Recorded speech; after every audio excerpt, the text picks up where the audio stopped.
So the class, it's already 10 minutes past, in fact, 11 minutes past the hour. We should have started 11 minutes ago.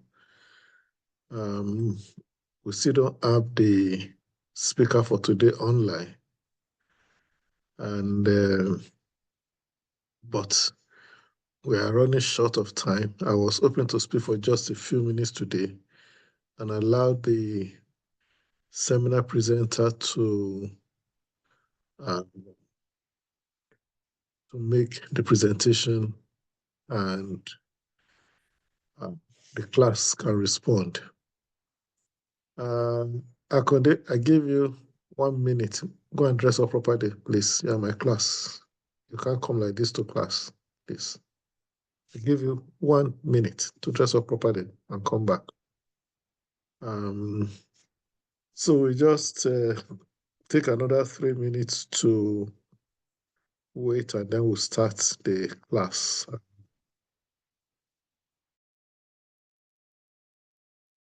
So, yeah, welcome back.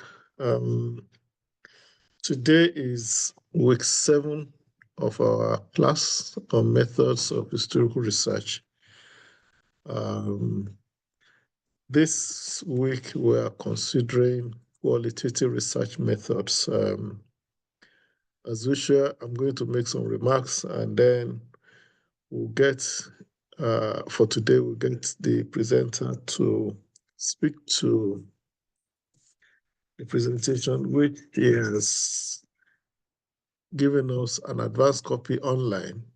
First is share the discussion points on the platform, and then you share the paper itself, which is very commendable.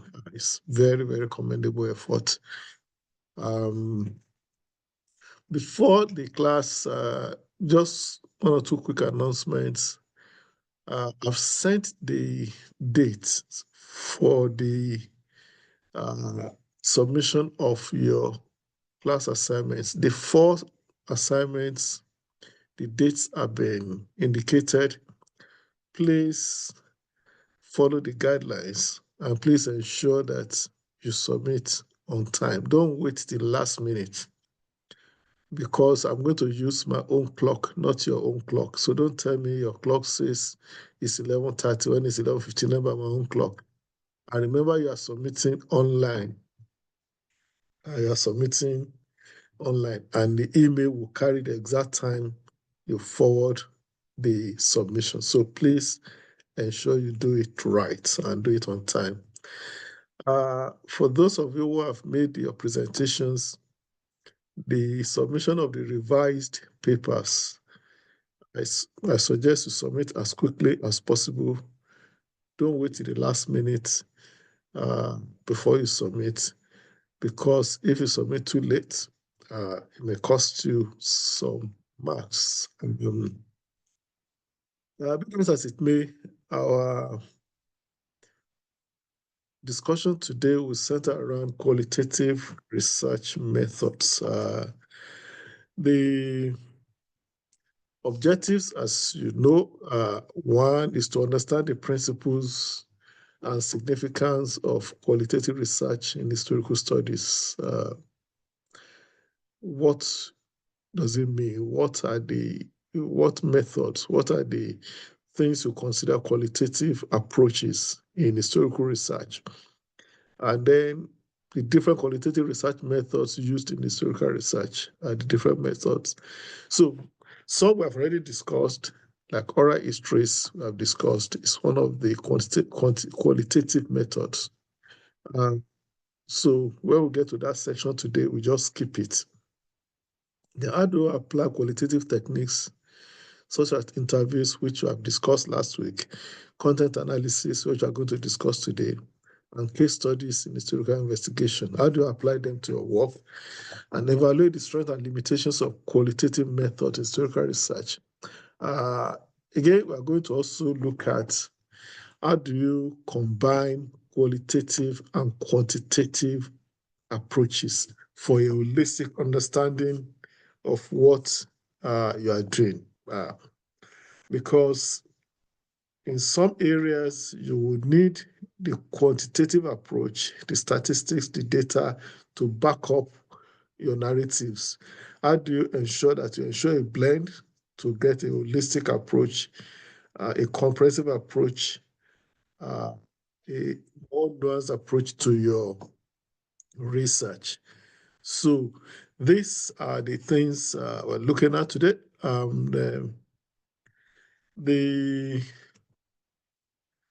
outline of the session is as follows. Introduction to qualitative research, definition, and key characteristics. What are the things you associate with historical research with qualitative research? When you talk about qualitative research, what are the hallmarks? What are the guide? What are the things you will see? And the differences between qualitative and quantitative research. What are the differences? And then the importance of qualitative research in historical narratives. Then we look at key qualitative research methods in history. There are three areas of four. Number one is oral interviews, oral history and interviews, which we did last week. Actually, last week was supposed to come after this one, but again, we've done it. It doesn't really matter. Then, how do you do content and textual analysis? Because these are the key areas. Then, case study method, the ethnographic and participant observation approaches.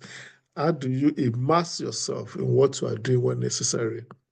We'll come to that shortly. Like you want to study festivals in the community, participate in it to understand what they are doing, to be able to understand their past. Okay. Uh, the strengths and limitations of qualitative research methods. They look at combining qualitative and quantitative methods approaches. Then some concluding remarks, and then we'll do the seminar presentation. So, what is qualitative research method? Of course, very simple, the use of non-numerical data to study historical phenomena, focusing on meaning, context, and interpretation. The focus is non-numerical. We are not looking at statistics. We are looking at the evidences that are non-numerical, but we are not looking at the meaning, you are looking at the context, you are looking at interpretation. In fact, interpretation is very key to qualitative research because it's your talk. You are the one talking. You are the one interrogating the facts. You are the one interrogating the evidence. You are the one interrogating the issue. So, and these are things that will come before you. You take somebody's diary, you take somebody's personal letters, you look at photographs, you make conclusions, you make deductions from them, you interpret what it is trying to say. So that makes it interpretive. I'll come to that in a minute. And qualitative research methods focus on interpreting. Okay, you have to put your own values, you have to put your own understanding on the materials. Interpreting and understanding past events, trends, and experiences. So when you look at a particular pattern of events, maybe if you are in medical history, for instance, you look at the outbreak of contagious diseases in a community over a period, maybe during the pre-colonial period or a particular era in history. How did they combat them? How did they deal with them? You look at the statistics, that is quantitative. Now you now put a narration on it. You interpret the evidence. Okay, you look at the trends, you look at the experiences to get your own conclusion. So what the characteristics, number one is interpretative. It's interpretive in approach. That is something you cannot take away from qualitative studies. Qualitative research emphasizes understanding historical context, perspective, and meaning, rather than just presenting the fact. It's not enough to present your facts, okay? You present the facts, but you also interpret. What does it signify? What does it refer to? What does it tell us? I hope I'm making some sense to you. Then, qualitative approaches make use of primary and secondary sources. We've discussed that in our first session Okay, it's not something that you conjure up in your head. It relies on historical documents, data, diaries, newspapers, photographs, records, official records, oral histories. These are primary and secondary sources. Newspapers, reports, even books. These are the primary and secondary sources. They are part and parcel, they are elements of qualitative research. So if you are talking qualitative research, you are talking about primary evidence, you are talking about secondary sources. Then the third one is contextual analysis. That is, you look at the context of the event you are discussing. Events are not discussed, they don't occur in isolation. Take, for instance, you want to look at the Alafinate in Oyo between maybe 1967 and 1976. So, what are the things that happened at that time that affected the development of the monarchy? Okay, maybe you have the Land Use Act, you have the, what do you call it? So, who has gone out again? Maybe you have the Land Use Act, you have a military government, you have the new chieftaincy law. So, what were the things that happened? What are the things that affected what we are discussing? What is the context, the political context, the economy, the social, the cultural factors, all the things that happened about the time, which impacts what you are discussing, what you're analyzing. There is narrative and descriptive. Uh, you interpret and you present your findings in a narrative format, storytelling. Tell us what happened. You reconstruct events based on available evidence. So that you cannot is descriptive. You look at the things in the context of what has happened and you tell us the story. Okay. Of course, once it comes to interpretation, then the element of subjectivity is always there. Okay, because you are interpreting from a particular perspective. Your perspective may not be mine. And like I said many times, because of this, because you are right does not mean I'm wrong. When it comes to interpretation, it's for you to balance the evidence. Show me the evidence for what you have done. Okay, so the subjectivity is a critical aspect. So the historical interpretation is based on your viewpoint and the sources you have used. And like I said sometimes ago, that if I take your footnotes, okay, if I take your footnotes holistically, I might be able to write a completely different story from your sources. The same sources can give us different interpretation. So subjectivity plays a critical part. Your perspective of understanding, your perspective of interpretation plays a critical role in determining the approach, in determining what to come up with as your output. And then number 7 characteristics is thematic analysis. You identify patterns, you identify themes, you identify trends. These are the things you see across different historical periods. Yeah, doing a thematic analysis that focuses on patterns and trends over the period. It's triangulation. Triangulation is very simple. It's not a big word. It's cross-referencing. Okay, checking references with another. You compare and see to determine the credibility, to determine the accuracy of that source. So when you get an evidence, you cross-check with other things. Take, for instance, somebody gives you a photograph of an event, which the person took as part of an event for reconstructing the history of that period. Then you can look at what does the newspaper reports say about it? What does it say in the minutes of government meetings about it?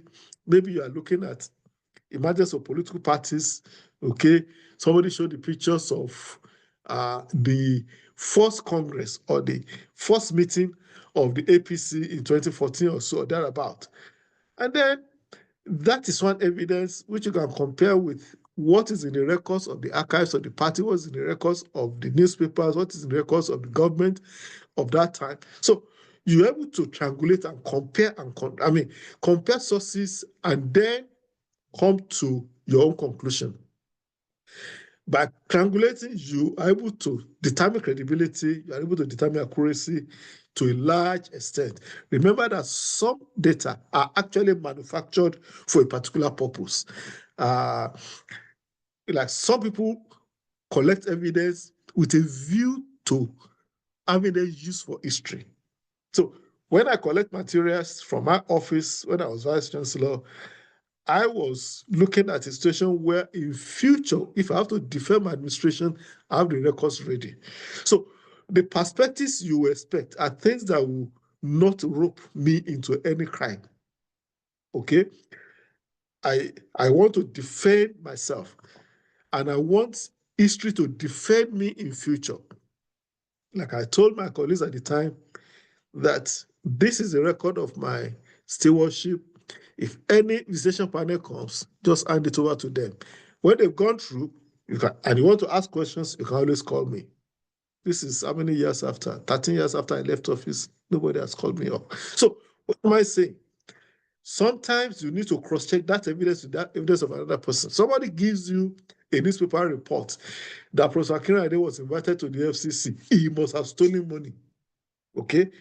Because once you see invitation to EFCC, what comes into your head is that, oh, you must have done something wrong. And when I was cleared by the EFCC, there was no report by EFCC in the newspapers. So you need to be able to cross-check that evidence with the evidence I provide, with the evidence of the records of the university. I'm making some sense to you. So you don't take one evidence alone, okay, as gospel truth, except it is the only one available. And worst case scenario, if the person is still alive, interview oral history to discuss the period we're talking about. Then, number 8, chronological examination. Of course, discuss events in sequences, but sometimes you have to match that with the thematic analysis, because thematic analysis is not necessarily chronological. Okay, you can pick a particular theme. Say, for instance, you are looking at OAU and Nigeria's foreign policy. To start by saying 1960 to 63, this is what happened. 1961 to 60, this is what happened. No. What are the trends? Okay? And those trends, maybe OAU, Nigeria, and the liberation struggle in Africa from 1963 to 1976. Okay? So you take that one, OAU and the economic development of Africa. That is both thematic and chronological. So when you take each thing, you look at it in sequence. And then, of course, it involves oral history and interviews, which we discussed last week. Qualitative approaches incorporate first-hand accounts of people who experienced or studied historical events. Okay, and then finally, hermeneutic approach, interpreting historical texts to uncover the deeper meanings. So it's not just the surface meanings. Hermeneutical approach is to look at the deeper, the underlying meaning. What is beneath the real thing? So beneath the surface is what you want to uncover. What is beneath the surface? What is the one that we cannot see, which is not obvious to the immediate person looking at it? And that is your choice. That is your duty, to ensure that you look beyond the surface events, the surface information available to you, to uncover why things really happened. Of course, what are the differences between qualitative and quantitative approaches? You know the quantitative, you know the qualitative approach. So one, the two, they differ, okay, in approach, in the types of data and interpretative strategy. What are the methods you use to interpret? What are the types of data you use? What is the approach for gathering data, for interpreting? These are things. But again, the two, they complement each other. Okay, they complement each other and offer a robust approach, gives you a more comprehensive understanding. Just a moment. Okay. A more comprehensive picture of the events you are trying to analyze. Then, qualitative methods provide deep and contextual understanding of historical events by exploring the narratives and experiences, while quantitative focus on measuring and analyzing numerical data to identify broad trends and patterns over the time. So while one is looking at statistical numerical data to look at patterns of changes, to look at what is happening, to examine trends over the years, one is looking at the deeper context, uh, you know, given narratives, describing experiences using the same data. Okay, so these are things that you cannot ignore when it comes to uh, the. So, what are the major differences? I'll just run through the major differences.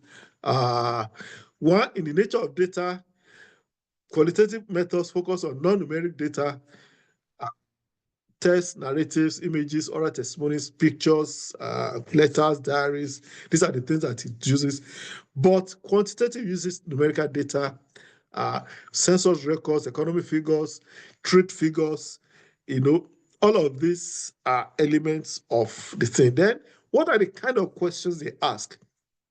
Qualitative methods is asking you and why. Whereas quantitative is asking you when and what and how many. Indeed, the how many is very critical. Then, in terms of the result questions and objectives, qualitative tries to construct detailed narratives and understand of the subjective experiences of the. So, whereas the quantitative is looking at trends and patterns and correlations over time, the test hypothesis and measuring the magnitude of historical phenomena. So, whichever way you look at it, they look at different types. Okay. Now, the analytical approach, of course, like we said earlier, qualitative methods involve interpretation, whereas quantitative involve the use of statistics and numerical comparisons.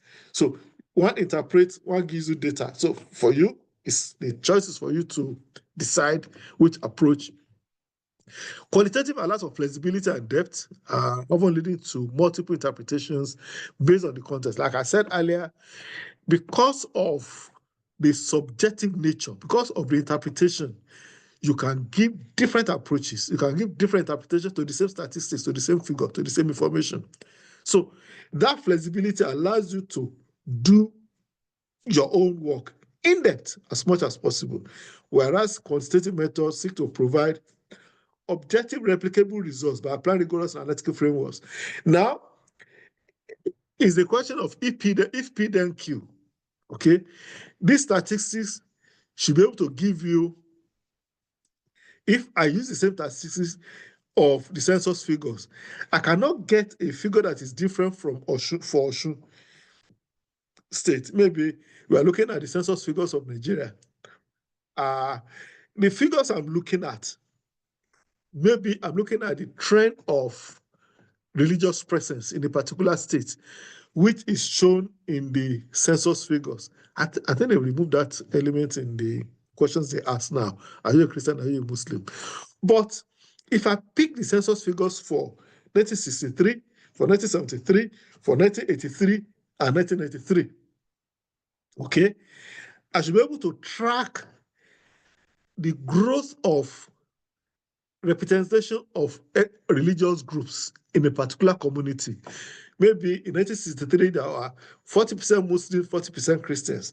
Maybe by 1973, the figures are changed. Maybe in 1983, the figures are changed. Maybe in 1983, the figures are changed. So the figures are the same. My interpretation may be different.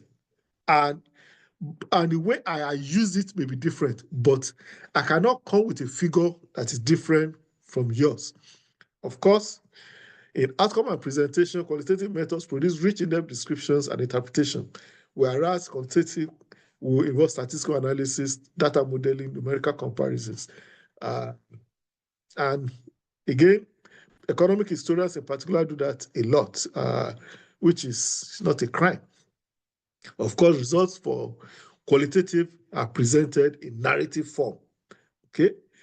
And they look at the complexities and nuances of historical events. For quantitative is something that, can you replicate it? Can somebody else produce the same kind of results using the same kind of statistics? Are they replicable in a different environment? Subjectivity, of course, like I said earlier, qualitative approach is subjective because it's interpretative, whereas quantitative is supposed to be objective. They strive for objectivity by relying on measurable and standardized data. That's the basic thing. Use that data that anybody can see. They call it objective, but again, when you are interpreting, you can come to a different conclusion. But for quantitative, again, they minimize subjective interpretations through use of these techniques. Now, maybe we should pause here. And there are comments and questions you want to ask before we, because I want us to finish on time today. Are there comments, are there questions you'd like to ask on what I've done so far, on the definitions, on the characteristics, on the things you expect to see in a qualitative approach and things you expect to see in a quantitative approach? Comments, questions? Yeah, because I'm still going to the presentation by Mr. Dewale. Okay. Comments? Are we good? Can we continue? Yes, so far so good, sir. We can continue, sir.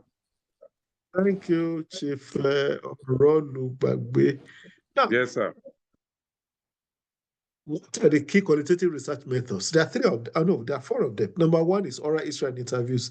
And I don't think we should dwell too long on this. We did a whole session on that last week, right? Or do you want to discuss further on it? Okay. Last week we discussed the types of interviews, oral interviews that you can carry out. Oral history can carry out structured, semi-structured, unstructured, and when you can use anyone, when you can use them, and how you can balance your interview approaches. How you can approach your interview, the person you're interviewing, to ensure that they give you the best, and they give you as much narration as possible through flexibility of your approach in the questioning. Then the techniques for conducting and recording interviews, we discuss that. Your use of recorder, your use of notes, and how to ask questions. Then, of course, the challenges of oral history, which you mentioned, reliability of memory, individual biases, of course, the ethical considerations in asking human subjects. Now, the second qualitative research method is content and textual analysis. That is your analysis of evidence. Okay, you pick a newspaper report, okay, and how do you engage with it? Your job is not just to read, you are supposed to do a content analysis. What happened? What is it telling us? What has happened? Okay, you pick somebody's diary. I promise to give you my write-up on the Anosmith papers, which is historical methods for, new info, what do you call it? New sources of evidence for research into Commonwealth history. Now, one component of those papers is the diaries. Diaries which the man was dictating every day at the end of the day to discuss what happened in the office that day, the interviews, the meetings he had with world leaders, the meetings in his office, the interventions he carried out. So he does that every day. He was doing that every day, immediately, so that he doesn't forget the details for the future's sake. But the danger in that is that he was conscious that he was creating material for history. that it was creating materials for scholars of Commonwealth studies for use in the future. So it might actually have been selective, okay, in the kind of information it gives in those diaries. When people write letters, official letters as president, official letters as secretary of the government, take for instance the elections, the local government elections in Osun State, recent one. Fast forward to 10 years' time, or 20 years' time, or 25 years' time, the letters written by Teslim Igbalaye, the secretary of the government, to the Accountant General of the Federation, to the governor of the CBN, to what do you call it, to the various players in the industry will become a record in future. But that letter, why is an original document? You can also be sure that will be presenting the perspective of the government of the day. Okay, so all of these things, you have to be able to do a content analysis. You know what is the content? You also have to do the textual analysis. Okay, and then the contextual analysis. Okay, in content and textual analysis, you must be able to identify themes, patterns, and historical significance. Okay, and then interpretation and context. Interpretation. Because it is your perspective you are presenting. When I ask the question of a part 3 student or a part 2 student, in your own view, why did XYZ happen? In your own view, why was Archduke Ferdinand killed in Sarajevo in 1914? In your own view, was the murder of Archduke Ferdinand enough to start the First World War? We are talking about your view, your perspective, your understanding. Okay? In your own view, why did crisis break out in Ondo State in 1983 after the general elections?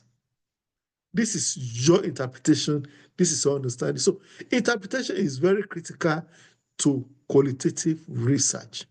Your view, your perspective, meaning that you must also back it up with verifiable evidence.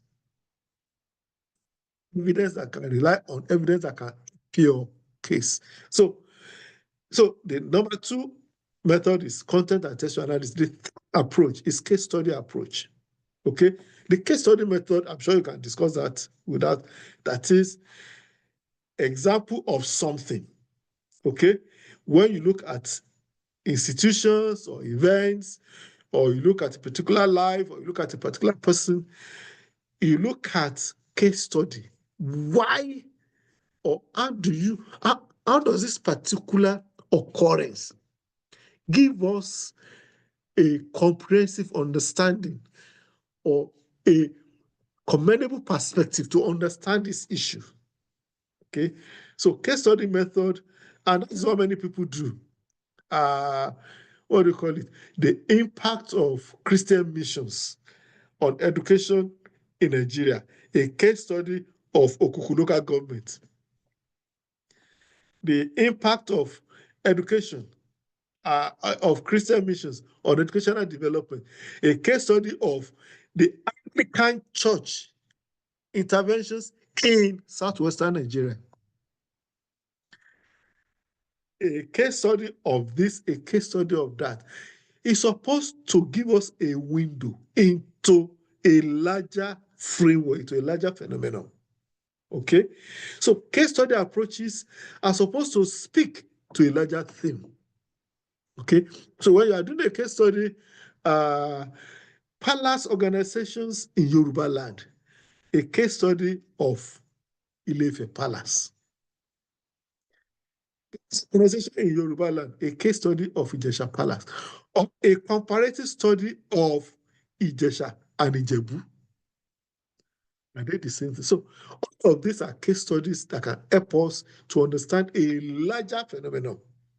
Of course, in these kind of cases, you should be able to do cross-referencing of sources. So because you look at sources from different approaches. And finally, ethnographic and participant observation. Now, you are looking at cultural festivals among the Egu, okay? It will be good for you to participate, to go there yourself. This is participant observation. You see what has happened. Now, how much of what you see represent what happened in the past is a different matter. Okay? When Amina Davis came to Nigeria to study the Egungun Festival in Ipetumodu, she lived with us for 3 years or even more. She practically married in the community. I mean, had a living, was living with somebody and all that. And was there every day and observed the festival in person for 3 years.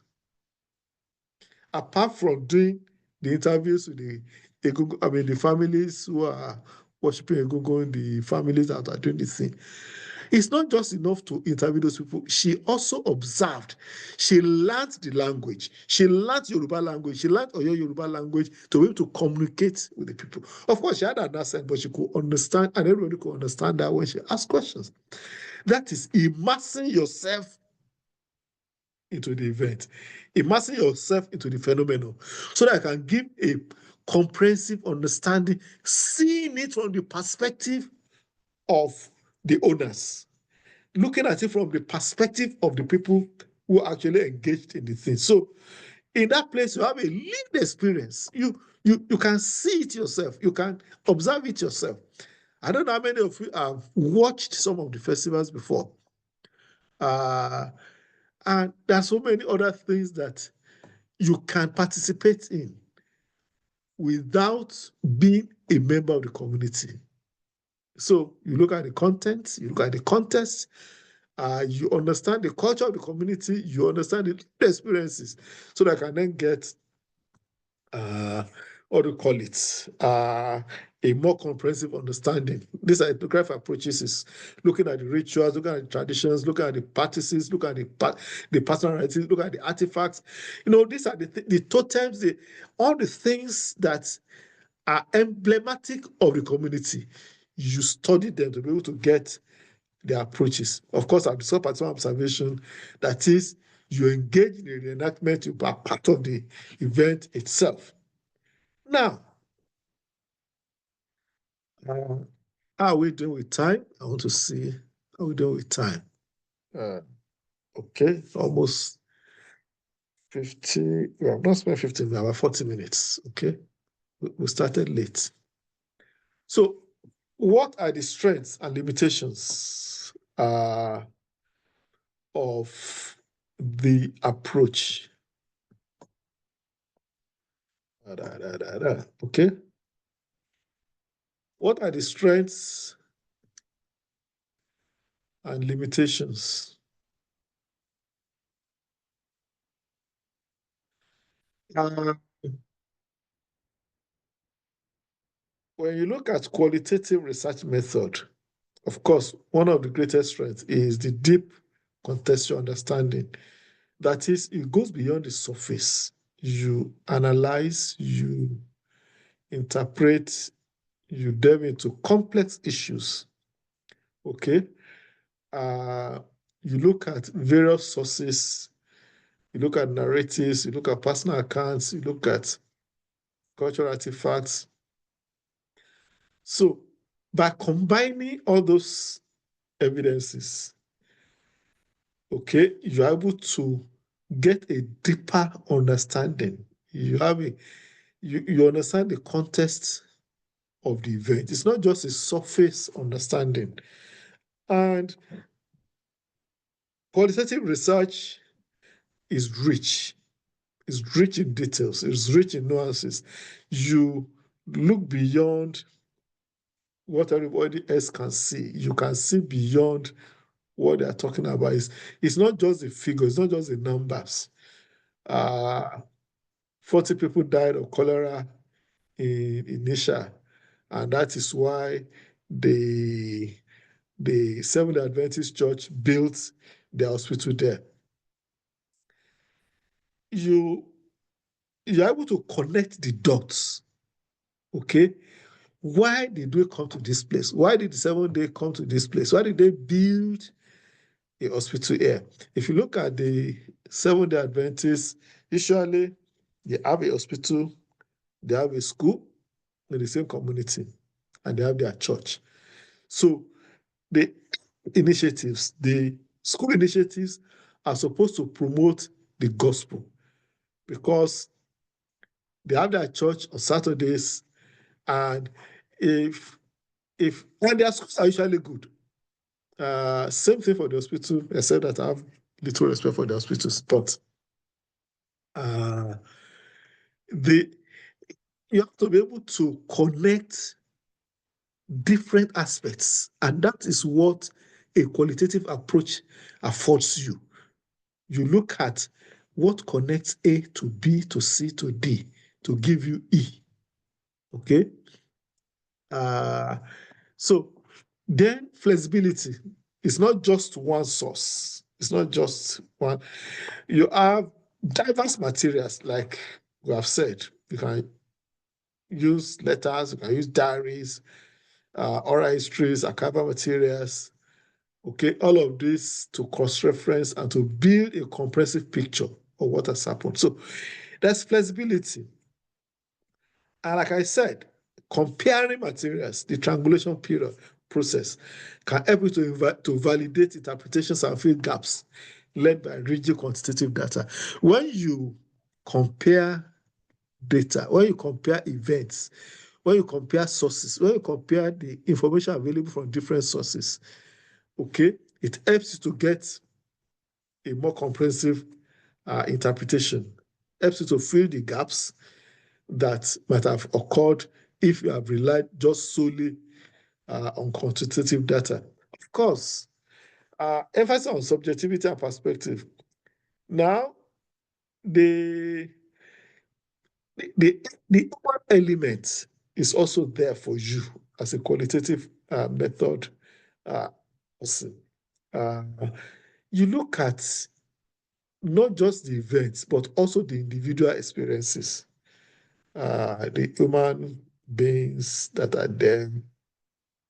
You know, you give meaning, you give the human perspective, you give the human dimension to what you are doing, and helps to put meaning into the process. I don't know whether I'm making sense. Now, not just an impassive thing, you are part of it. You are part of the what is happening. Uh, and that is the element of subjectivity. Of course, the interpretive depth provides depth and context to historical narratives. By the time you interpret, by the time you add your perspectives to events, it gives a larger meaning. Uh, you ask questions. Oh, why did it happen? Why? It's not just what happened, but why it happened. Okay? Why did the crisis of 1983 in Modake, in politics in Modake, consume so much lives? Because it was tied to the local domestic politics. You need to understand the whys and the hows. Don't just give us the figures. Of course, it captures personal experiences and perspectives. And it allows you to to study the emotions, the values and cultural changes over the years. Uh, you know, the big man in history is a big man because history has made him a big man. Bashorun Gaa is relevant in history because historians have made him relevant. These are consequences of our interpretation in the society. There are limitations, which you can guess anyway. Subjectivity, biases, because it's your perspective. But like I said, Because you are right does not mean I'm wrong. Because I'm right does not mean you are wrong. It's for you to be able to present your evidence and tell me why your own is the best, is the approach is the best. Of course, limited generalizability. The, your ability to generalize is limited with qualitative research, unlike quantitative, when the statistics can speak for themselves and then you can then draw, uh, what do you call it, conclusions and extrapolate from them.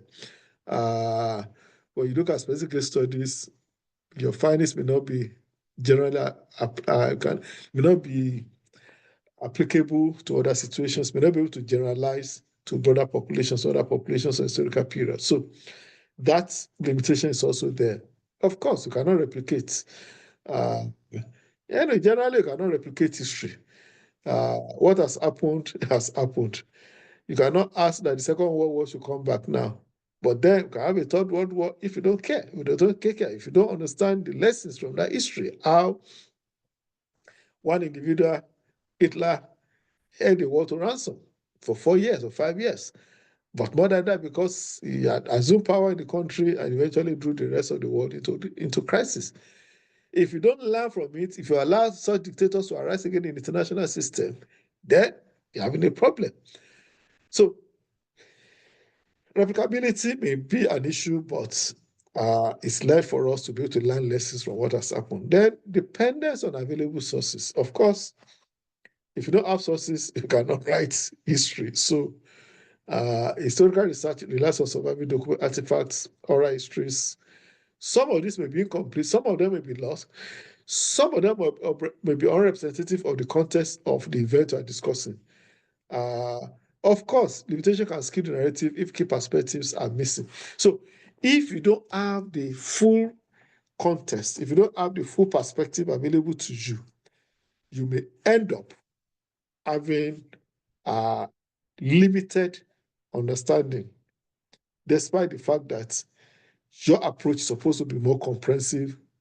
Uh, and then sometimes it's difficult to establish causality. Uh, while you can describe and interpret, you fall short in establishing cause and effect. If P, then Q. Did P happen? If Q happened, was it a consequence of if Q happened, it was a consequence of P? It's not easy to establish that in history, that cause and effect, particularly with uh, limited understanding of the qualitative approach. And sometimes it's very difficult to verify other oral data, other quantitative sources. Somebody tells you this happened. The question is, what's the source? I probably shared an experience with you uh, when I interviewed uh, one man for a historical project. The and this is the question of verifying oral and other qualitative sources. They said the man was the oldest man in the community that was 137 years old. And I said to myself, I could tell them because he won't be able to say anything. I already doubted his age. And I asked myself, if he was 137 years old, how can you establish that reality? And I had to make them look foolish in a way that I didn't have to say it. Uh, the man's firstborn at the time was about 57, was under 60. Was under 60, and he had younger siblings, younger brothers and sisters who are much younger than 50.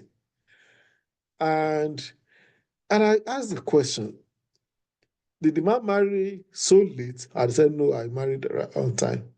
If he married on time, was it delayed in having children? Okay. I'm getting the logic of my questions. Was it delayed in asking in having children? I said, no. So if he married on time, let's assume he married at 30 or 40, even 40. and started having children on time. Okay, so let's assume he had his first child at 45. And the first child is 55. That means the man cannot be older than 100. Okay, but the truth is that the man was supposed to have married after 40. He was supposed to have had his children after 45. And the firstborn was 57, meaning that he had the firstborn at about the age of 80. If he was 137 years old, as they claimed. And I said, can anybody have the first child at 80 when it's not Abraham? Father Abraham was the one who had the first child at, was he 100 or how old was he? 190 or so. What am I saying? You should be able to verify the data, but it can be very difficult with oral history. Now, with that kind of person, not even knowing his age, how far can I rely on the evidence he's giving me on any fact? I hope I'm making some sense to you. If basic things about who you are is in doubt, how do I believe what you're telling me about something else? When my father died, we couldn't get his exact age. We had assumed he was born in 1910 and that he died at the age of 86 in 1996. But that there was somebody that was older than 86 who's somebody older than 86 that my father knew when he was born, that he was about 4 or 5 years old when the man was born, because they were in the farm when they came to inform them that the mother had given birth. And that family had a record of the man's birth because they had a family diary in which it was recorded. So they know the exact date that one was born. So if the man that they had an exact date of his birth, okay, was older than 86, definitely the man that knew when he was born must be older than that. That was my own logic. I don't have to think too far about that. But it takes you interrogating issues. Okay. What I said, only Mama Lagbaja ti bímọ. That is, somebody's mother had given birth. So he was conscious of that. And they had to return from the farm to the town for the purpose. So these are things you need to be able to put together. Of course, the ethical concerns working with human subjects, because sometimes you have to respect privacy, you have to respect the views of the individual you are working with without looking stupid. Are we good so far? Comments, questions? Akere, you are nodding your head. Are we good? Can somebody talk? Yes, we are good, sir. You can unmute yourself and I said make your yes. comments. Yes, sir. Yeah. Are you good? Chief, are you good? Yes, we are good, sir. Okay. Who else is online? Wasi Amo, are we okay? Yes, sir. Jelilat. Yes, sir. I'm good, sir. Yes. You have to unmute yourself. Yes, sir. Yes, sir. I'm good, Hello, sir. Okay. So Good afternoon, sir. Let's try to conclude. Okay. Let's try to conclude so that you can take the presentation. It's already past 4. I said earlier, you can combine, in fact, it is advisable you combine qualitative and quantitative methods to get a more holistic understanding of a subject. Your research permits quantitative records. Do you combine the two. The 4 areas are here on this slide. The rest of the slides are descriptions of the thing. But what we are saying is that you can achieve a richer, more layered understanding of the past by combining qualitative and quantitative methods.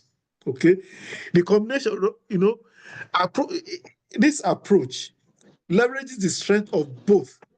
Okay, so that you can achieve a comprehensive understanding and compensate for the individual limitations in both qualitative and quantitative approaches, because each one has limitations. But when you combine the two, okay, it can help to minimize the limitation. It can help to minimize the the failures in each one.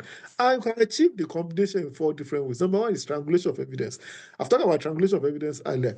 That is, you compare sources, okay, more than just one source. Triangulation. And doctors do that a lot. They just don't treat without cross-checking, from different evidence. So triangulation of evidence, looking at qualitative and quantitative. Then number 2 is to balance breadth and depth. Quantitative will give you breadth in terms of figures. Qualitative will give you depth in terms of analysis. You should be able to achieve the two. If you can't achieve the two, then you are not giving a holistic approach. Then you must learn to enhance contextual understanding. Okay, when you get your figures, take for instance, census figures.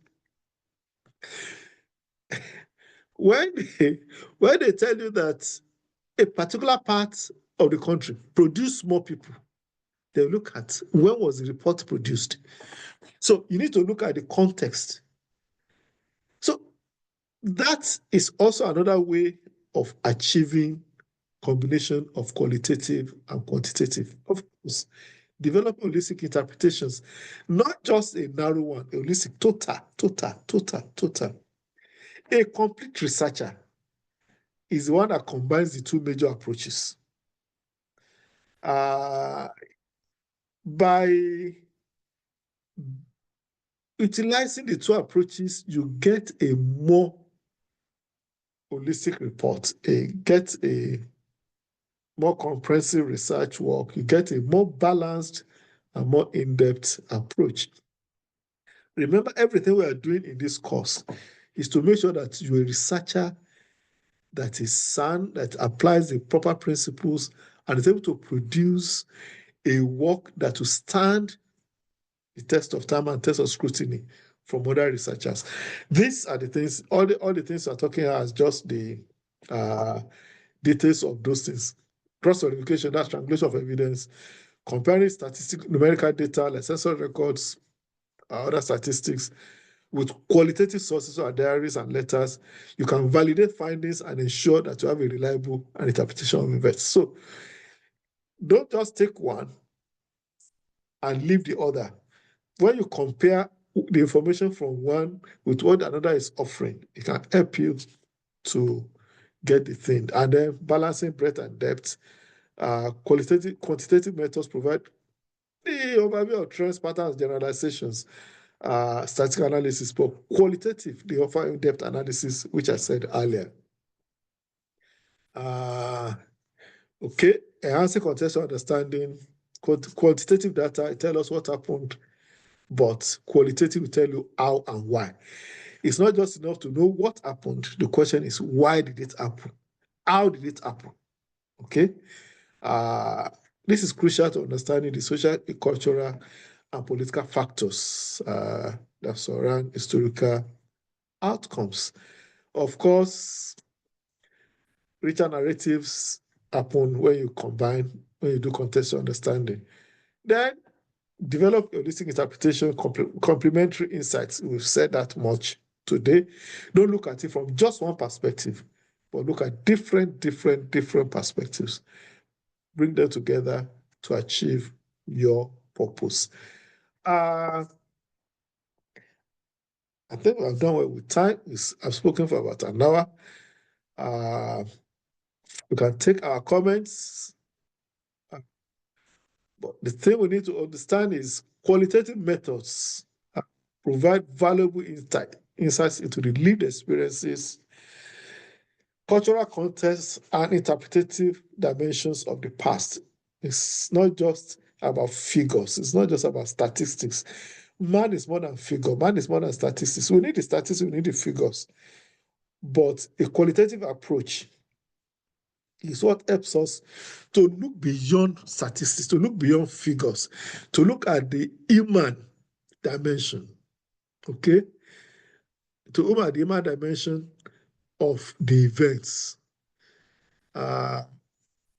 Researchers, but however, you must bear in mind that there could be biases and you have to deal with your inability to generalize and source availability when drawing conclusions from your work. So these are things that will help us to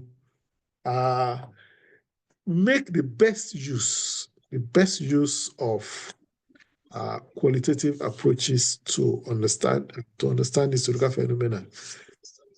There is no final word on anything. There is no final that will say, oh, okay, I've given the final word. Everybody is learning something new at any time.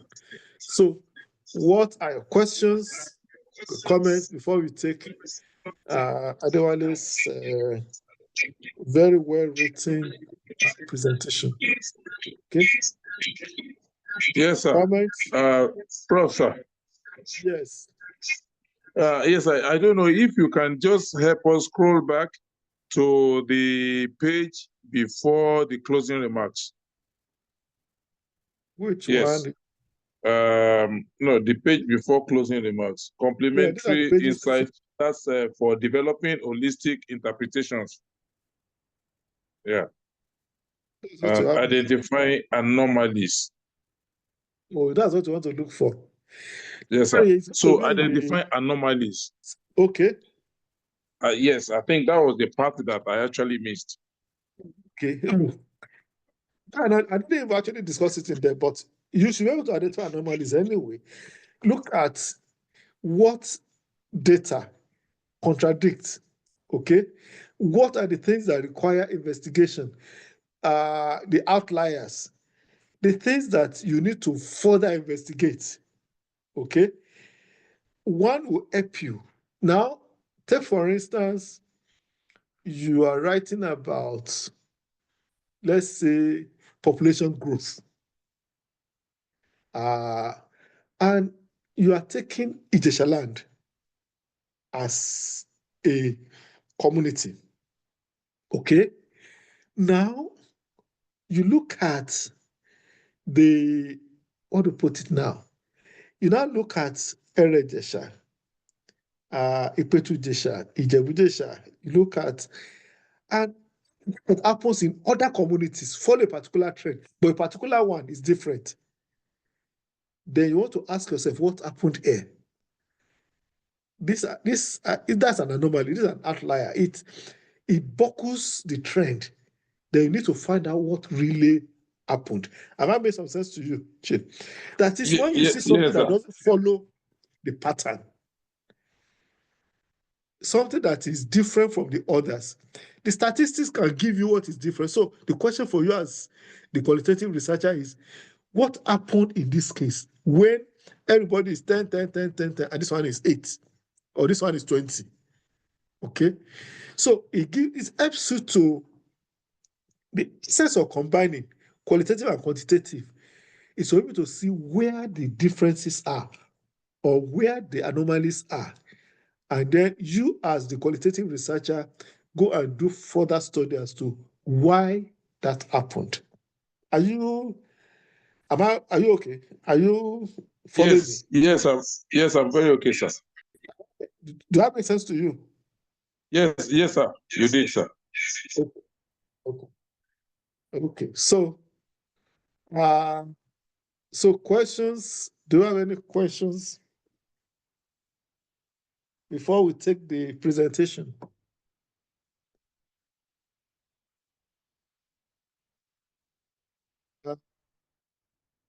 Any question?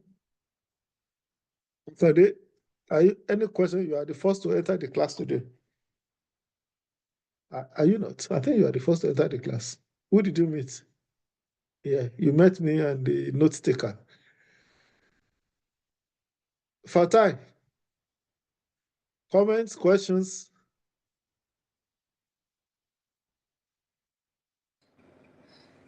Good afternoon. Maybe when Good. Adewale, maybe when he's done, we'll able You to want to ask. attack him? No, no, sir. Maybe when They're he's waiting done. for you. Question. So, okay, can we go to the presentation?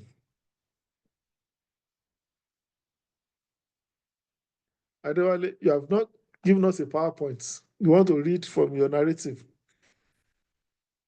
Don't worry, you are taking away two marks from your score. Yes. Yes. Who is ready? Adewale, are you ready? I'm back, sir. It's my network, sir. Your network want to give you 0 for this. I'm sorry, sir. I have to change the position now. Yeah. So, are you ready to present? Good evening, sir. Can you hear me now? Yes, I am, sir. And the class hear you? Class, are you hearing him? You people shaking your head. Is it- Yes, we can hear him, sir. Okay. Okay, so go ahead. Where is Benson? Sir. She's not online. Hey, go ahead. Yes. Hello, sir. Yes. She's in. Hello, sir. Can you hear me, sir? Benson is Jesus' daughter. Ẹ jọ̀ọ́ bá ń fi lé síta bóyá Wi-Fi yẹn bóyá tó bá wà ń tà bóyá network. Okay. Okay, so I can go ahead now. Oh, okay. Okay, thank you very much, sir. Prof, I'm grateful. Prof's lecture has already put, has made my life, my work very, very, very easy. So I'm just going to continue from where Prof has stopped. Basically, Prof has already mentioned everything that I prepared for. So I'm just going to make the presentation maybe in another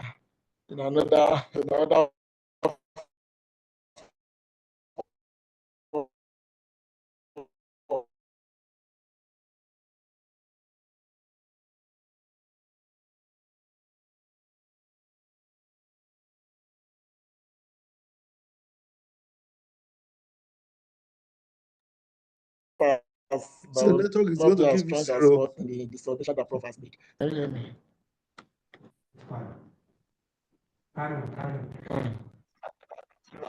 So I'm trying to share my screen, sir. You should ensure that you have a good network when you are presenting. It's not something you'll be experimenting when you're in the class. I've been having this.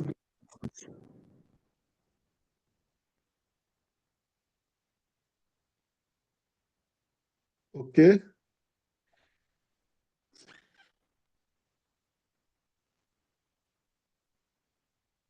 Okay.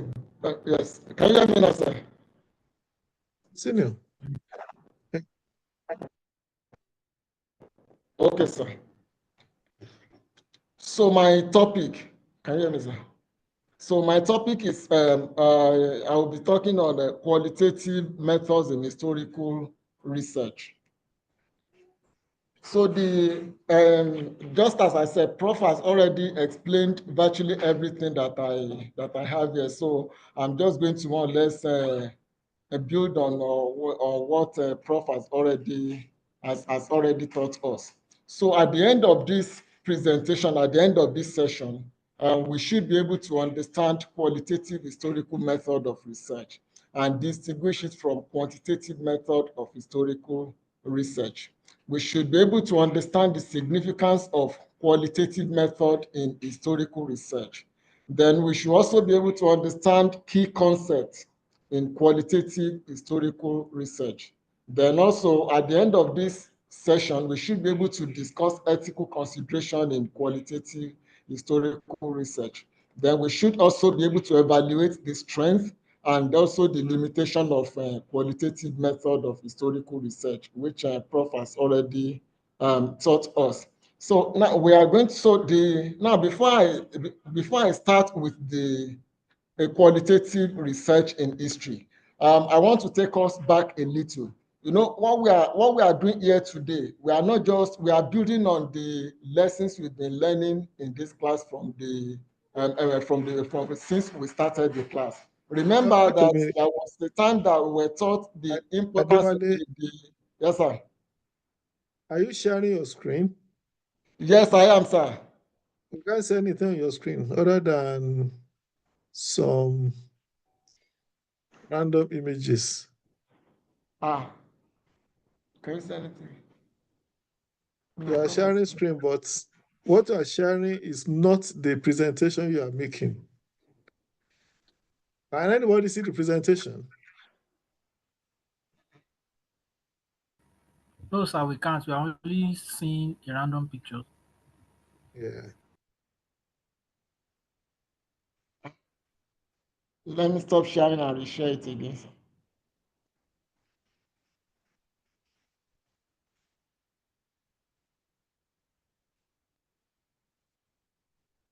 Pick out the document you want to share, not just the screen. You have to pick out the exact document you want to share. Okay, sir.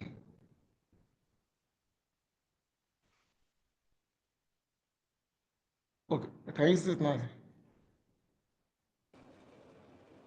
Yes. Can you So am I good to go now? Can you see it, sir?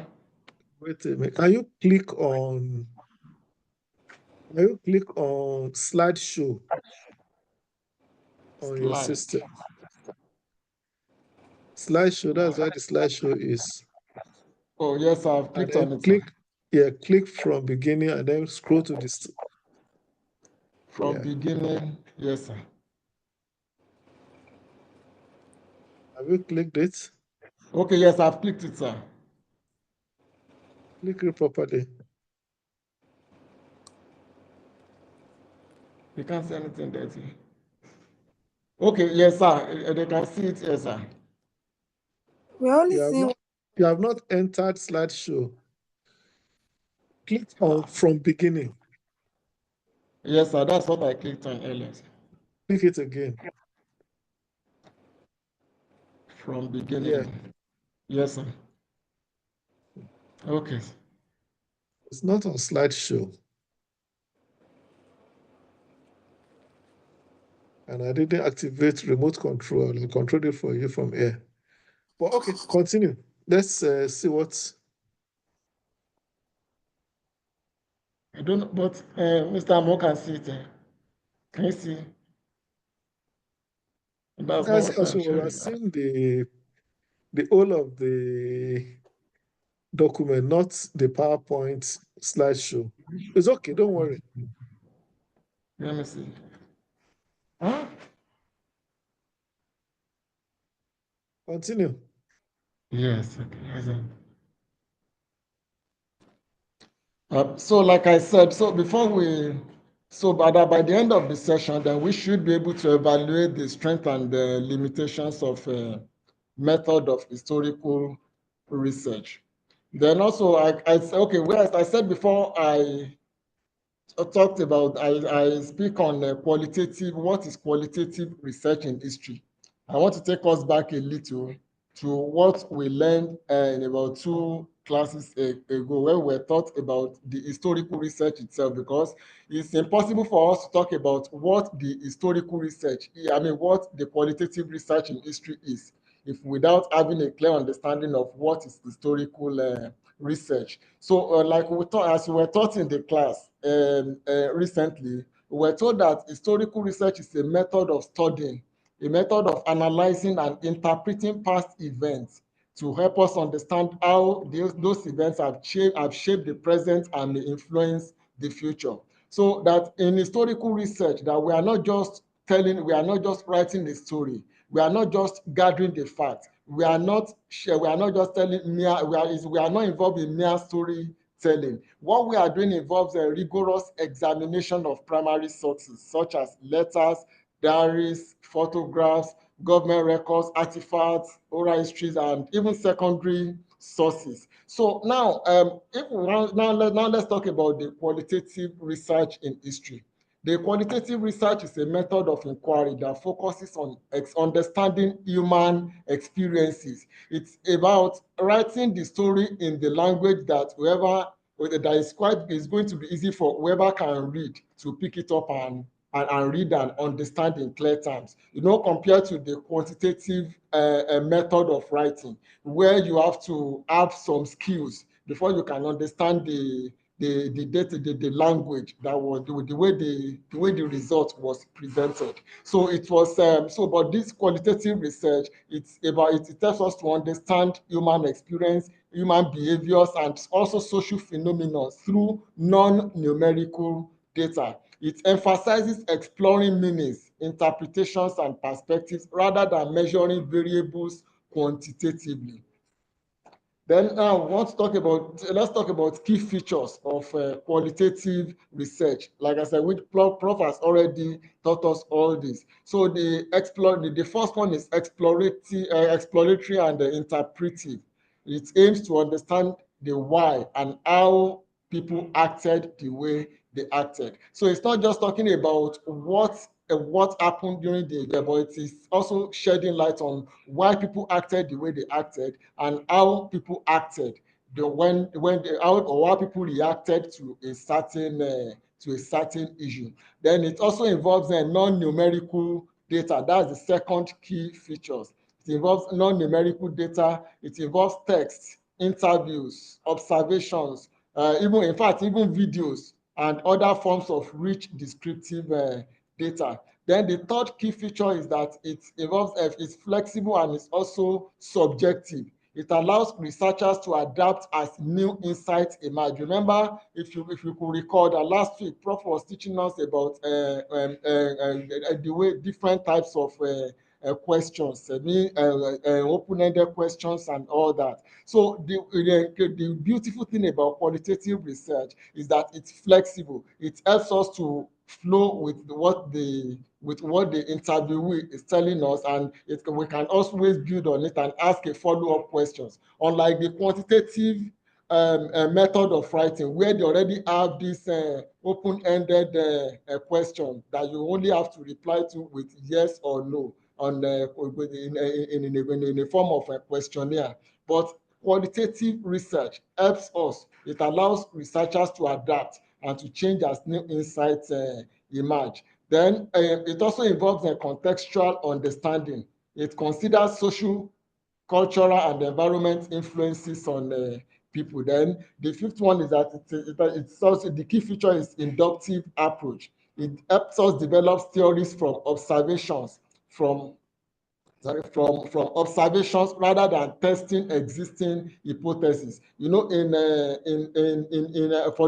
the quantitative researchers, what they do is, where they will put some questions, throw some questionnaires out there. Then when the questionnaires come in, then they will use existing machine, maybe through software, SPSS or whatever, to put the data together. But as far as the qualitative method of writing the research is concerned, it helps us to develop theories from observations. So it is through the observations that we are not from testing existing hypotheses. So then the common method, when I want to talk about the common method that we can adopt during the when we are adopting qualitative method of writing. The first one is interview. We know when it's interview, of course, even quantitative writers or quantitative researchers, they also adopt that. It's just that the form of interview, the way we carry out our interview as qualitative researchers, differ from how the quantitative researchers carry theirs out. As for the interviews for the qualitative researchers, we have structured, semi-structured, and open-ended conversations with participants. Then we can also adopt a focus groups method, that is having discussions with small groups to explore and share experiences. Then also through observations, that's another method, watching and recording in natural settings. Then also the adoption of case studies, which Prof has also mentioned earlier, in-depth analysis of individuals, groups, or events. Then content analysis. It helps us to examine, we can through this examine documents, media or textual data for patterns. When we are writing our thesis, basically, that's basically what we are doing. We're examining documents, we're examining what has been written before, either through either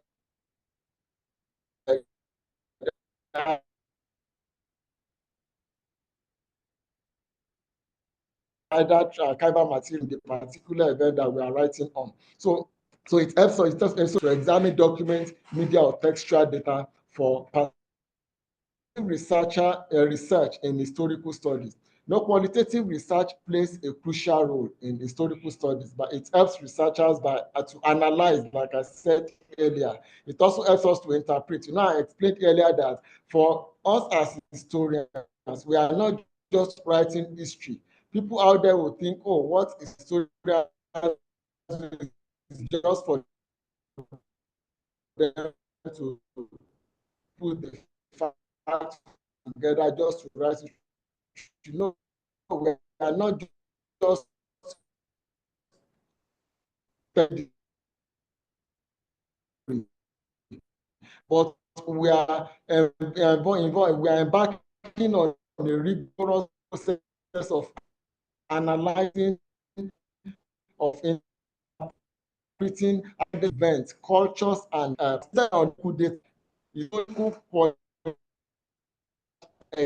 examine artifacts and oral histories to construct narratives about the then there are times the first one is also that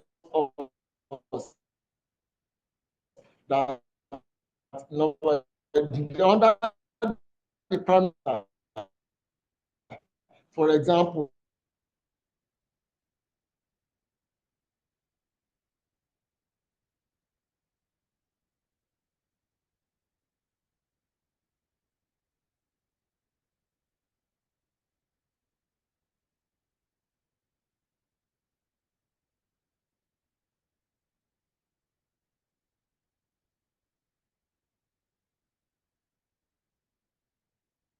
The class.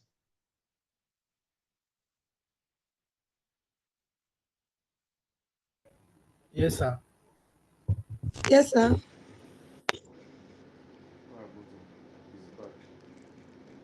He has been cut off from the class. Good. I I thought guess okay, he's back. Yeah, it's still online, but it's not communicating. I thought I'm back.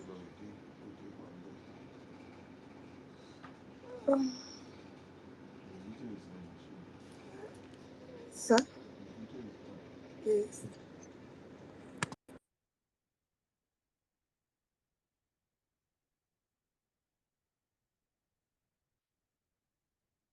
Is anybody near him? Yes, sir. We're all here, sir. Yes. Are you near Adewale? Let me. Yes, sir. Yeah.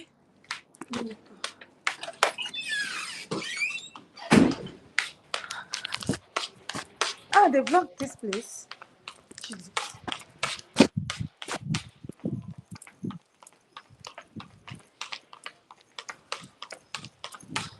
Wow. Adewale. Adewale. Adewale. Stephen. Is it back on me? Steve. They locked this door already. Wasiu. Wasiu. Jesus.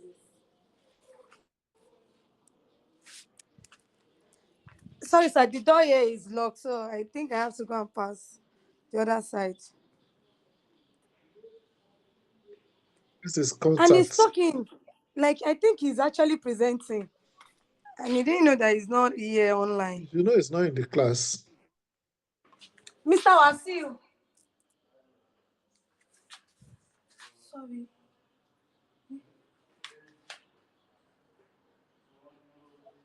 I'm coming, sir. Okay. Hello, sir. Stranger than fiction. Can you help me, sir? I want to knock out. Give me a presentation. Okay, sir.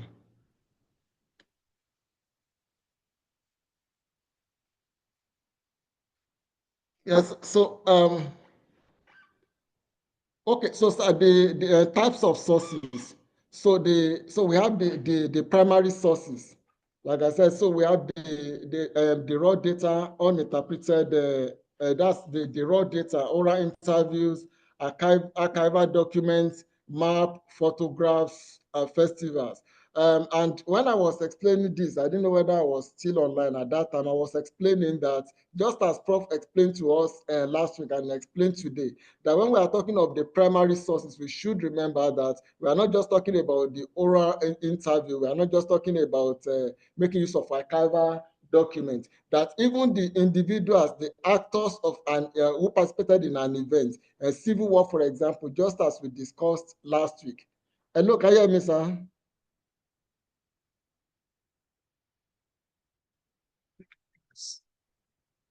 We need to finish this Hello? meeting quickly.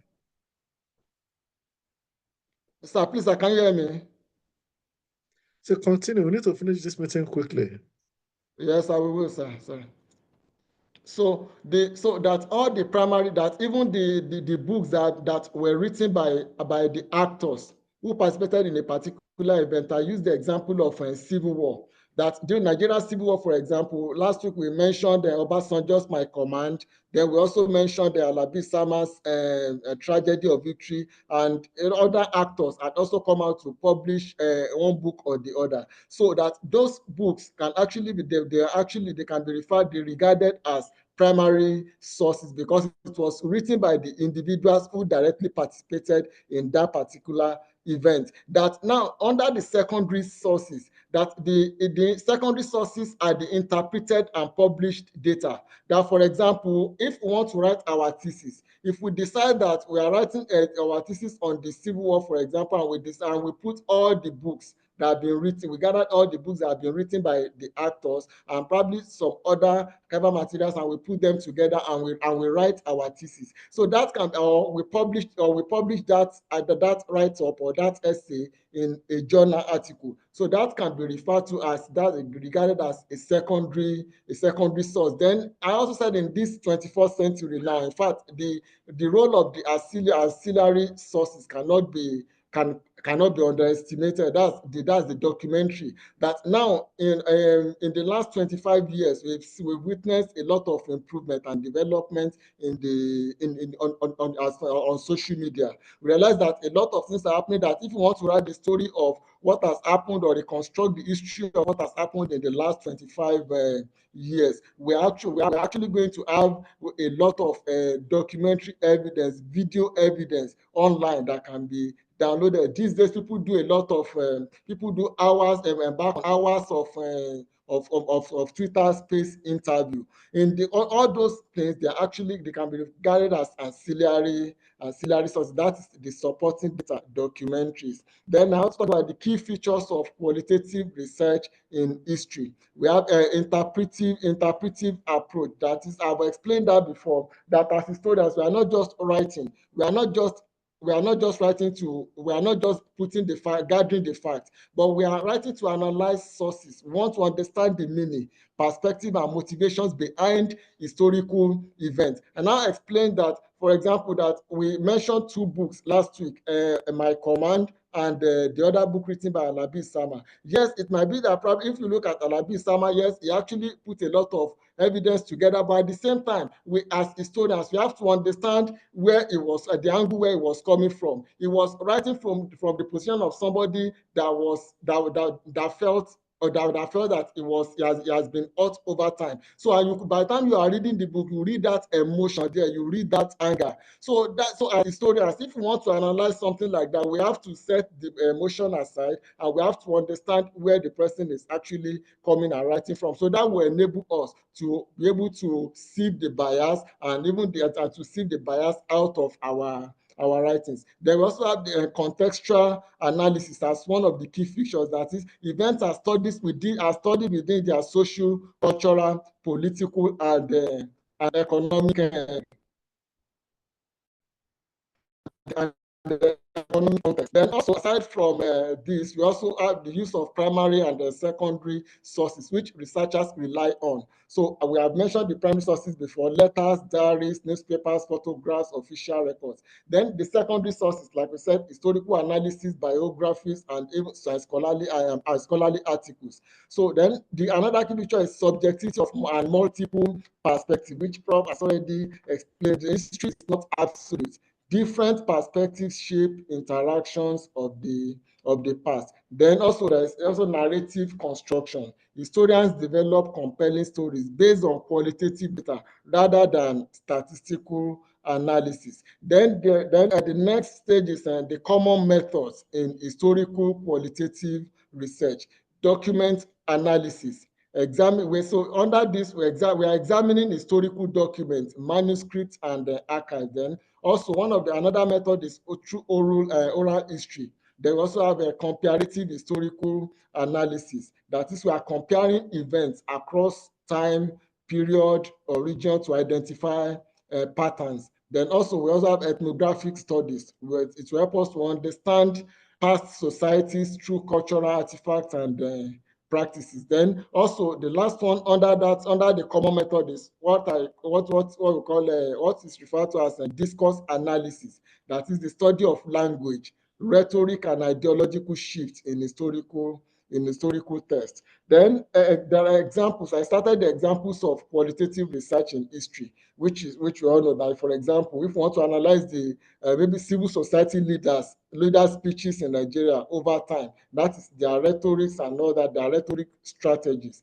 So then the study of the Civil War soldier diaries, just as Prof has mentioned, so to explore emotional experiences. Then examining medieval scripts to trace the development of religious beliefs, or interviewing Northeast terrorist survivors to document personal narrative. Then I talk about the research process in qualitative historical inquiry. That the first thing is that the first step is for us to choose a topic. We have to choose a topic. Then the next step is for us to start gathering our data, which I refer to here as a source collection. Then under the data gathering, I try to break it down into 5 different places. That the first one is archival research, which is examining official documents, letters, newspapers. Then the second one is oral history. That is interviews with witnesses or participants in a particular event that we are studying. Then content analysis, studying historical texts and media. Then ethnography, which I mentioned earlier, observing cultural practices over time. Then also the last one is comparative analysis. That is studying different historical periods or comparing two different issues. Then source criticism. So under this source criticism, I mentioned external criticism and internal criticism. That is, after we have put all this source together, so how do we actually what is now the step that we are going to take for us to understand, for us to be able to sieve the bias out of it? So the first point is external criticism is we have to determine the authenticity of a source. There are a lot of documents that are out there that are forged. For example, if you want to write on maybe the history of maybe want to write the history of a committee. Let's use the Senate Committee on Foreign Affairs, for example. You realize that there are a lot of documents in that department that a lot of them are actually forged. I should know because I work there. So if as historians, if you want to focus on the department such as that. So after we have gathered a document, then we have to embark on external criticism to try to to sieve to sieve, to know whether this one is forged or whether it was actually correct. Then we also have to know who wrote it, then when and where was it produced. So all these things will actually help us. That is what is referred to as external criticism. Then after that, after we must have known that, okay, we must have been assured that this we must have confirmed the authenticity of the document. Then the next thing is to now subject it to internal criticism, which means to analyze the content for bias, reliability, and historical significance. That if you are writing a book, if you are reading Obasanjo's My Command or any other book at all, so we have to now subject to internal criticism to know that, okay, is this particular book, where is the bias? Is it reliable for us to use as historical evidence? Then the data interpretation, Prof has already explained this to us. That's we have thematic analysis, then we have discourse analysis, then we have comparative analysis. Let me just quickly explain that briefly. Hello, can you hear me?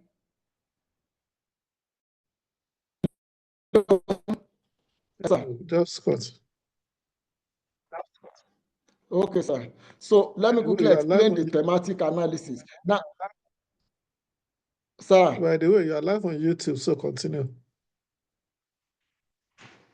Okay, sir. Thank you, sir. So let me quickly explain the thematic analysis. The thematic analysis under the data interpretation, it focuses on identifying recurring themes or patterns within historical texts or sources. So it is useful for analyzing social, political, economic trends over time. So, for example, if we are studying even whatever happened in the past, like we mentioned the colonial era, for example. Okay, recently, let me use a major example. For example, recently, President Tinubu came out with the policy of this student loan. But if you actually look at that policy as historians, realize that it was not a new policy. In fact, it's more or less like they lifted what has already been implemented in the 70s, and which failed, and that was exactly what they reintroduced again. So basically, that's under the thematic analysis will help us to understand that if we see any policy of the government, it will help us to understand whether to study the pattern, to understand the pattern within the historical context or the sources. Then under the discourse analysis, it will help us to examine how language, narratives, and rhetoric shape historical understanding. Then it will help us to look at the power dynamics, ideology, and biases in historical text. Then the example is, for example, if you want to analyze speeches by colonial leaders, we realize that just as a lot of them, even if we are looking at the annual report, and we realize that many of them they use a lot of languages to justify imperialism. So that is under discourse analysis. Then the comparative analysis, I think we've really learned a lot about this. Professor Isaac Albert actually taught us a lot on this issue of comparative analysis. It helps us to compare two or more historical events, period, or figures to find similarities and differences. It helps us in understanding broader patterns or unique developments in history. So that's then advantages of qualitative historical research. It's exactly what Prof has already taught us. The first one is that it is rich, it is in-depth understanding. It captures the emotion, the motivations, and the perspectives. So then also the second one is that it is flexible in interpretation. It allows multiple viewpoints. Unlike when you are dealing with data and you already have your data, your questionnaire, so you can know it's going to be difficult for you for the quantitative researcher to accommodate any other opinion, any other viewpoint, or any other findings. But as far as the qualitative historical research is concerned, gives room for flexibility in terms of interpretation, and it also allows multiple viewpoints. Then it also uncovers hidden histories, amplifies marginalized voices. It helps us to reach out to the people that were the victims of a certain of a certain tragic event, and for those people to express themselves. But though it's also, when we are talking about the disadvantage, we're also going to see the shortcoming of that, because generally we know human beings that we tend to we tend to add maybe add to what actually happened, so that people will maybe give them money, or come to their aid. So as he told us, if we want to interview people like that, we have to be extremely careful. Just as we were saying last week that when I said that I interviewed a lot of people in years back, and many of them, a good number of them confirmed that they actually trekked all the way from northeast to Abuja. But at the end of it, we realized that most of those stories might not actually be true, but they were saying that because they only wanted people to, they wanted to say it, because they know that at that point in time, people in media, they wanted a sensational story. So they just wanted to tell people what would attract sympathy to them. Then contextualization, it considers cultural, political, and social factors. Then it's also subjective and emotional insights. It acknowledges human experiences in history. So then this disadvantage. The disadvantage, the major one is the subjectivity and bias. Interpretations may be influenced by personal views. Remember that, like I said, we are interviewing these people who are victims of the crisis. So a lot of them will deliberately exaggerate what happened to them. And for us that we are meeting with them directly, if care is not taken, that emotion, remember that we said one of the advantages that it helps us to capture emotion. But if as historians, if we are not careful, the fact that they are presenting that tragic story for us in an exaggerated manner might actually affect our writing. So then the second one is that lack of generalizability. Findings are often case specific. Then the third one is that there's a challenge in source reliability. Most of the sources, many of them may suffer from memory distortions, or many of them even deliberately set out to deceive the historian that is interviewing them. Then the fourth one is that it's also time consuming and resource intensive. It is time consuming because, if you, for example, if you want to carry out a research, for example, maybe on the Civil War, for us, it's going to be difficult if you don't have the resources. If it's going to be difficult for you to travel all the way to the east and put all the materials together, travel to the west and a lot of places. In fact, even if you want to write a very good story on the Civil War today, because most of the materials are not even readily available in Nigeria, you may even have to even travel as far as London to get some of the documents that are already that are stored away there, that are kept there. So that's the challenge. It is time consuming. So if somebody who do not have who do not have enough resources wants to carry out a research on the Civil War, the person is likely to write based on the available materials that is within the vicinity of the person's environment. And that means that whatever the person is writing might not actually be the true picture or true representation of what actually happened on the Civil War. So it requires details. So for us to be able to write a qualitative historical to embark on a qualitative historical research that will stand the test of time, it actually requires detailed documentation, and it requires a lot of resources. Then there's also a difficulty in verification. Like we said, if somebody trekked all the way from the north to Abuja and said, okay, I trekked all the way, it's going to be extremely difficult to verify what they are saying. So there's limited ability to cross-check qualitative data. Then I try to compare qualitative and quantitative historical research. In terms of data type, qualitative is non-numerical. It deals with text, narrative. But for quantitative, it is numerical. It deals with statistics and graphs. Then in terms of approach, qualitative is interpretive and it's also subjective, which I've already explained earlier, while quantitative research is objective and it's also measurable. Then for the source, in terms of the source, Qualitative researchers deals with archives, oral history, artifacts, written material, written accounts, or diaries of the victims of events or actors of a particular event, while quantitative research deals with census, economic, or records. Then also in terms of focus, qualitative research is context and it is also depth. Just as you have said, it gives room, it is flexible, it gives room for numerous, for us to accommodate numerous viewpoints. While for the quantitative research, the patterns are it's a kind of generalizations, while the qualitative research lack generalizability. So then in terms of flexibility, qualitative research is high, while quantitative is low. So now the best practices for qualitative historical research. Prof has already explained that to us as well. We have the first one is we have the triangulation, that is, we have to make use of you have to, for us to be able to write the qualitative history that will stand the test of time. We have to make sure that we use multiple sources for verification. In fact, we have to even adopt even some part of even quantitative documentations.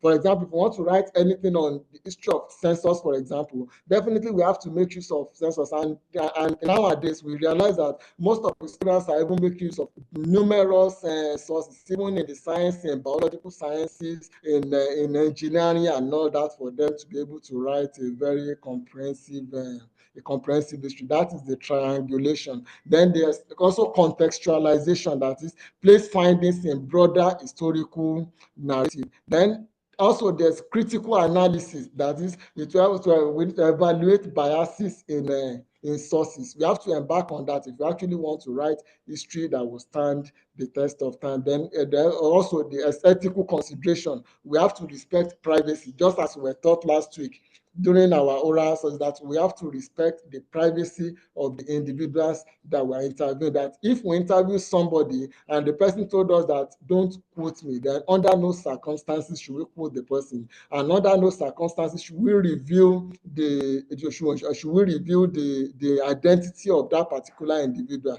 So then detailed documentation. We have to make sure that we keep meticulous records for future references. If you carry out a research today and we're able to interview maybe 169 or 170 or 170 interviewees, for example, we have to make sure that we keep that, because in 10 years, in 20 years, in 30 years, if somebody is writing on that, there may be a need for them to call on us and present the evidence of what we have written. So there must be a detailed documentation. We have to keep the meticulous record for future reference. Then the qualitative research provides depth. That's, I'm concluding now, that the qualitative research provides depth and insight into historical events.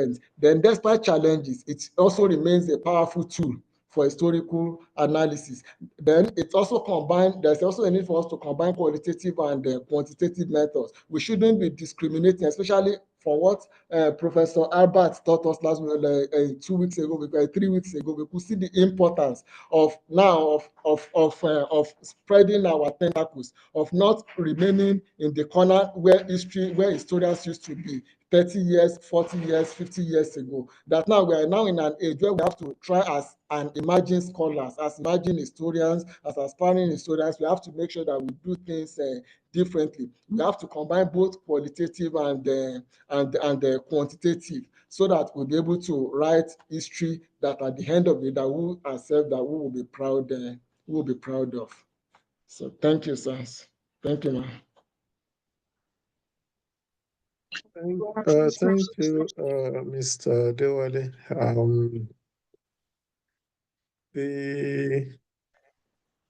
Do we have comments from the class? Suggestions, questions for him? Do you have questions for him? Do you have comments on the presentation and probably on the class generally? Yeah. Comments, questions? Well, sir, I think most of the things that he talked about, you had already taught us in the earlier class. So for me, just falls as if it's mainly a repetition of the things that you have said.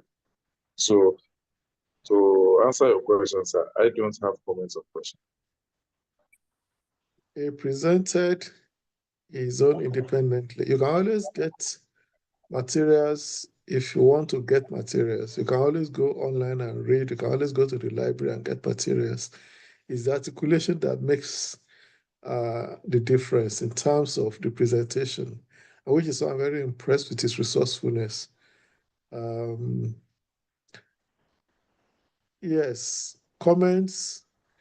The one I'm going to give you is this class. If you are going to make a presentation, the least you can do is to ensure that you are well connected to the network so that you don't get thrown out of the class while you are talking.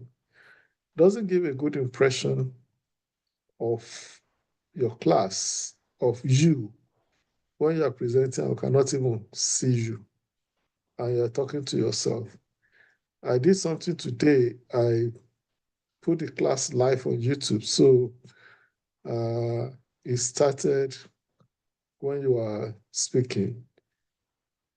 So that if others could not join, they could just preview from there.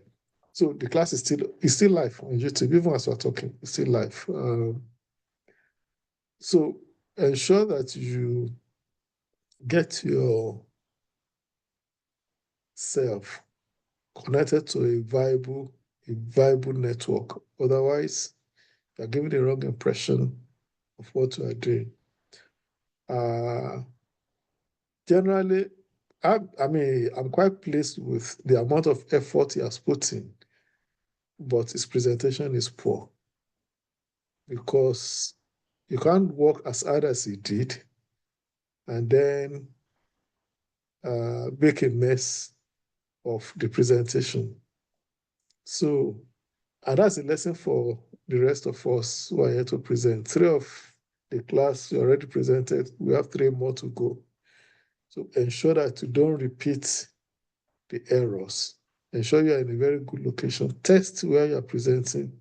Test your presentation first before you even come to the class. Get your class to work with you. Let them be in different places where they can preview what you are saying. Then they can tell you whether you are presenting well or not. Don't wait until you get to the class before you discover that your network is poor.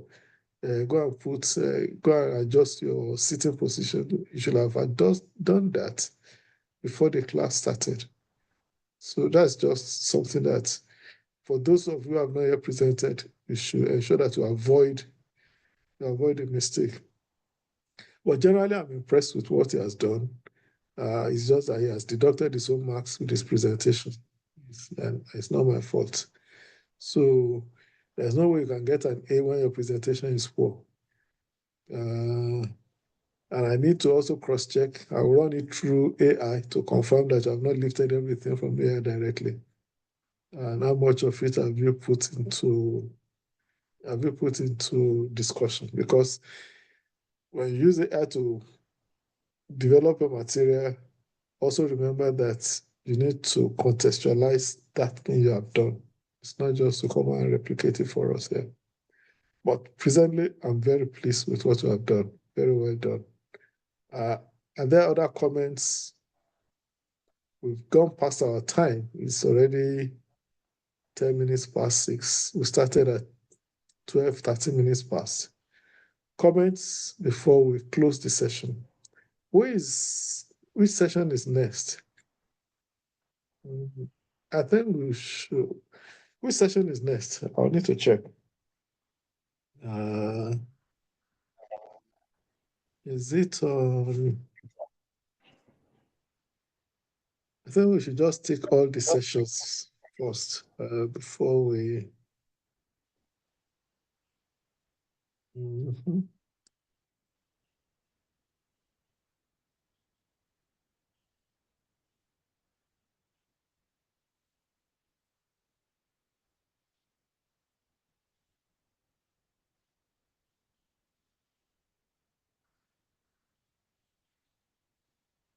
Um,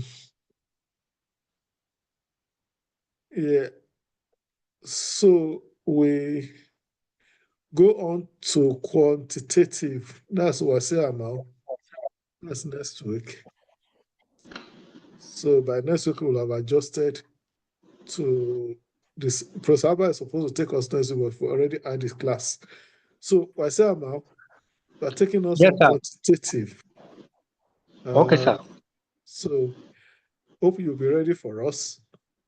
Okay, sir. And if you are not ready, don't worry, just call yourself for the class. So any other comments? Please, if you have presented, please try to submit your final version so that I can grade and return to you with comments if necessary before the exam. Do you have a date? Do you have an idea of the date for your exam? Not No, yet, sir. sir. Yes. Not yet, sir. When did you start classes generally? In January. Yes, January. Yeah. Last week of January. Our own first class was when, self. That was first week of February. Yes, sir. So, okay, so we're not behind actually. Was that applicable to all postgraduate classes in the university, or was it for the department? I think it's applicable as far as as far as our department is concerned, our class is concerned, because it's applicable to us across board. Because sociology, we didn't start sociology class until February. Okay. Are you doing the explanations in sociology and anthropology? Yes, sir. 801, yes. Yeah. Please, even if it's not compulsory, go and register for it. Yes. It's good for you. Yes. It's good for this. It's good for this course, and you learn a lot. Who is taking explanations this year? Professor Ajani. Okay. Okay. Yeah, that's fine. So, any comments, questions? Oh, Hello, this is sir. the class. Yes. My comment has to do with your first statement in today, sir. Pertaining with there was a post on the platform at maybe 3 or 4 days ago, and the post was like explaining maybe something that we have done or whatever. But I don't seem to understand the essence of that post. And I just decided to wait until the end of the class. Maybe you can shed more light on it, sir. What's he talking about? Sir? So, are you talking about? No, there was a post on the platform for this course. That's a 801, maybe 3 or 4 days ago. And the What was post, on it? sir, What was on it? I think it has to do with maybe some people should submit their term paper, or the time, oral history and all kind of thing like that. So I was like asking, maybe you have given us another term paper aside from this presentation, or maybe we are going to follow the format. That's for some of the ambiguity that I don't seem to understand. And I said, maybe at the end of this class, I'm likely to like hacks, maybe you can Going to shed light answer on. those, I'm not going to answer those questions. Go and talk to your colleagues.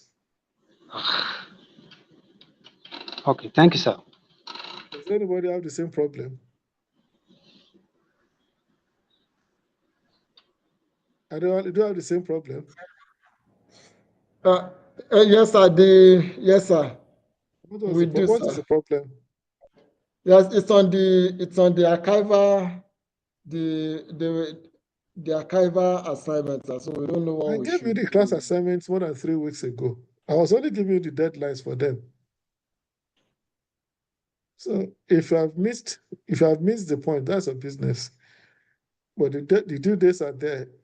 If you scroll through, you will see the class assignments which I gave more than 3-4 weeks ago. But maybe I think on the second week of the class, I gave the assignments. I told you what weight each one will carry. We discussed each one. Now you're asking me what is that? I was only giving you the deadline for the submission. And You go and ask about me in the department. I don't play with requirements. I don't play with the quality of the course. If you don't do your work on time, the guy who got a 0 and it doesn't come on conscious at all. If you score 0, it's your business, it's your choice. It's not, and nobody comes to me to start begging and prostrating. It's never done. So while I do everything to ensure that the students do well, it's not compulsory. If you like, you are free. If you like, don't do the thing. I gave an explanation of what you have to do. I gave the assignments and I gave the explanation of what it involves. You're asking me now what it means. That's very infuriating. It's very annoying. Very, very annoying. You're not following the class. It's just disgusting. Sorry, sir. Very disgusting. So it's okay. Good afternoon. Good evening. Thank you, sir. Thank you very much, sir.